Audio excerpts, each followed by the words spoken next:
YouTube trying something new. Unfortunate incident with the 5240. I lost my PTO while blowing snow, so no more feeding with the bale processor. When I feed roll out bales, I pull the twine off, net wrap off. I'm tired of throwing it up in the cab, making a mess. It catches on everything, can't get it out. So we're going to try a garbage basket on the back of the loader bucket. It's just a milk crate, a little piece of flat iron going across to distribute the stress on it. Rests on the top of the bucket there. Seems to be relatively secure. It's coming through with a couple washers and lock nuts.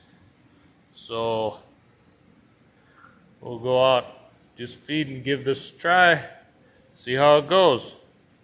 Might be a rancher's life hack, for all I know.